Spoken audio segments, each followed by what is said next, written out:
अस्सलाम वालेकुम व्यूअर्स, आप देख रहे हैं लियाकत फिज़िक्स। और आज जो टॉपिक हम डिस्कस करने जा रहे हैं वो है एक्सेलरेशन। इससे पहले की वीडियोस में हम स्पीड डिस्कस कर चुके हैं, इसके अलावा वेलोसिटी डिस्कस कर चुके हैं। तो आज हम डिस्कस करने जा रहे हैं अपना अगला टॉपिक नेम्ड एज एक्सेलरेशन। इसके अलावा फिर मैं आपको एक्सेलरेशन के कुछ जनरल टाइप भी बता दूंगी। लेकिन वीडियो स्टार्ट करने से पहले अगर अभी तक आपने हमारा चैनल सब्सक्राइब नहीं किया तो पहले हमारा चैनल सब्सक्राइब करें और साथ में बेल आइकन प्रेस करना मत भूलिएगा, ताकि हमारी आने वाली हर नई वीडियो का नोटिफिकेशन आपको मिलता रहे। तो अब हम स्टार्ट करते हैं अपना टॉपिक नेम्ड एज एक्सेलरेशन। कि एक्सेलरेशन क्या चीज़ है। देखिए, मैंने आपको पहले बताया कि हमारे पास होती है velocity. Velocity is equal to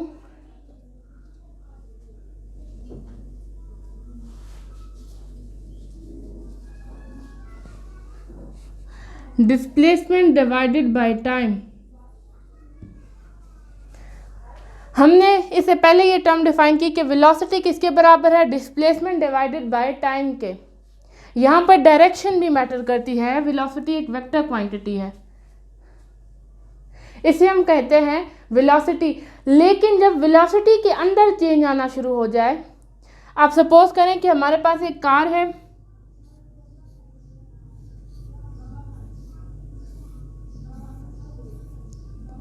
इस डायरेक्शन में कार मूव कर रही है। कार इस वक्त मूव कर रही है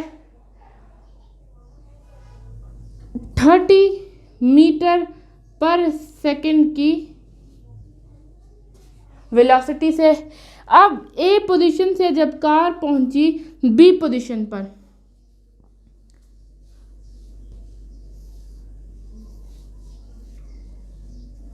यहां पर कार की जो वेलोसिटी है, मतलब कि कार मूव कर रही है पोजीशन ए से पोजीशन बी की तरफ। पोजीशन ए पे कार की जो वेलोसिटी थी वो 30 मीटर पर सेकंड थी, लेकिन पोजीशन बी पर कार की वेलोसिटी चेंज हुई और कार की वेलोसिटी इस वक्त है 60 मीटर पर सेकंड। तो ये जो कार के दरमियान, ये जो कार में की वेलोसिटी में, ये जो कार के वेलोसिटी के अंदर चेंज आया, इस चेंज को हम कहते हैं एक्सेलरेशन। क्लियर हो गया आपको? देखिए, मैं आपको समझाने की कोशिश करती हूँ मैथमेटिकल फार्मूला हमारे पास एक्सेलरेशन का कुछ इस तरीके से है कि एक्सेलरेशन, जो कि एक वेक्टर क्वांटिटी है, is equal to del V vector mean velocity divided by del T. यानी कि एक्सेलरेशन किस पे डिपेंड करता है, change in velocity divided by change in time. कि वेलोसिटी के अंदर कितना चेंज आया, यानी कि 30 मीटर पर सेकंड और 60 मीटर पर सेकंड के दरमियान कितना चेंज है और वो चेंज कितने टाइम में आया, इसे हम कहते हैं एक्सेलरेशन। आप देखें, आप जानते हैं कि डेल को हम इस तरीके से लिख सकते हैं कि velocity final minus velocity initial divided by time final minus time initial. इस तरीके से मैं इक्वेशन को लिख सकती हूँ। तो हम इस तरीके से लिख सकते हैं कि acceleration is equal to change in velocity divided by change in time, which is equal to velocity final minus velocity initial divided by time final minus time initial. अब यहाँ देखें, ये जो है ये हमारे पास फाइनल वेलोसिटी है vf, ये हमारे पास वेलोसिटी इनिशियल हो गई। टाइम हमारे पास क्योंकि नहीं है प्रेजेंट, तो हम टाइम इंसर्ट कर लेते हैं कि यहाँ पर सपोज टाइम था 5 सेकंड्स, यहाँ पर टाइम है 10 सेकंड्स। यानी जब आप मेजर कर रहे थे, आपने स्टॉप वॉच ऑन की, तो उस वक्त आपके पास जब 30 मीटर पर सेकंड वेलोसिटी आ रही थी, तब आपके पास टाइम था 5 सेकंड। लेकिन जब गाड़ी मूव करके गई पोजीशन नंबर बी पर, जहाँ पर वेलोसिटी चेंज हो गई 60 मीटर पर सेकंड पे, वहाँ पर हमारे पास जो टाइम है वो है 10 सेकंड। तो हमारे पास ये है TF, ये है TI, यानी कि वो टाइम फाइनल हो गया, ये टाइम इनिशियल हो गया। देखिए, अब हम इसी इक्वेशन में ये वैल्यूज पुट कर लेते हैं। देखिए,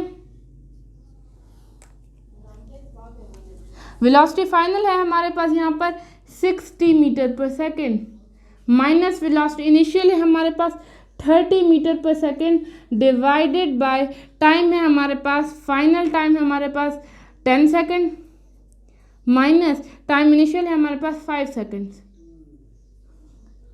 सीधी सी बात है, 60 माइनस 30, 10 माइनस 5 आ जाएगा 5, 5 1 जार 5, 5 6 जार 30। लेकिन अब सबसे बड़ी बात आती है कि यूनिट यहाँ हम कौन सा पुट करेंगे, क्योंकि मैग्नीट्यूड आ गया हमारे पास कि 6। तो जैसे कि आप जानते हैं कि हमारे पास जो वेलोसिटी है उसको यूनिट है metre per second.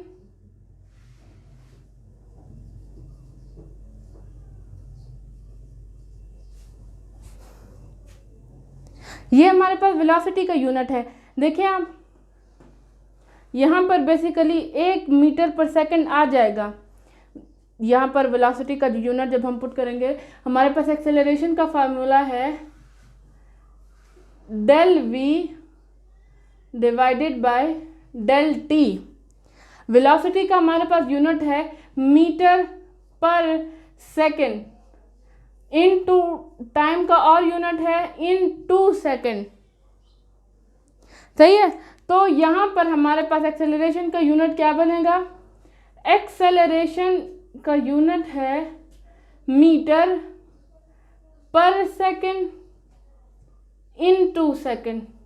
When basis are same then power be added, तो ये बन जाएगा metre per second square.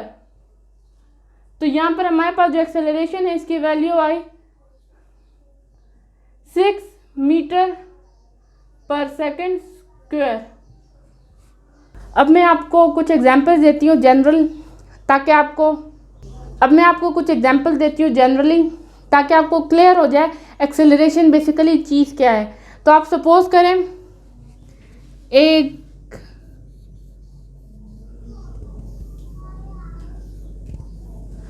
Car है हमारे पास जो कि मूव कर रही है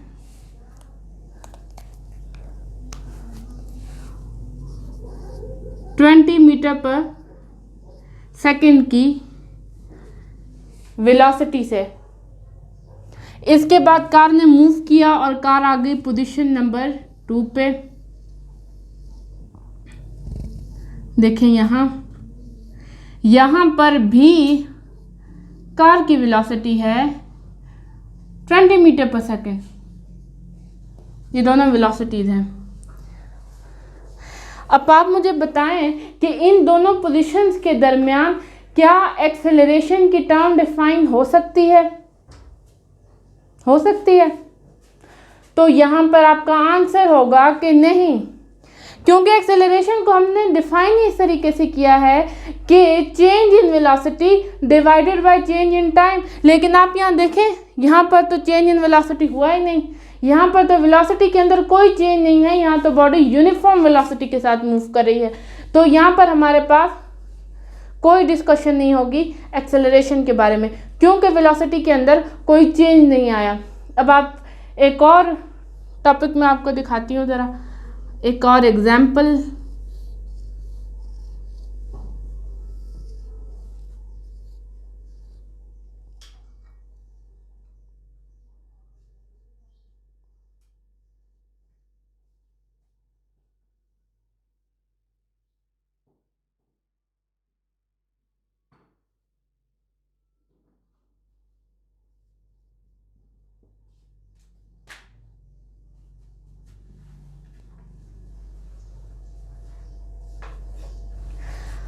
यहाँ पर आप देखें केस नंबर 2 में, यहाँ पर एक बॉडी है, वही 20 मीटर पर सेकंड की वेलोसिटी से मूव कर रही है, लेकिन इसकी डायरेक्शन में चेंज आया है। देखें, बॉडी ने यहाँ से एक टर्न लिया है इस डायरेक्शन में।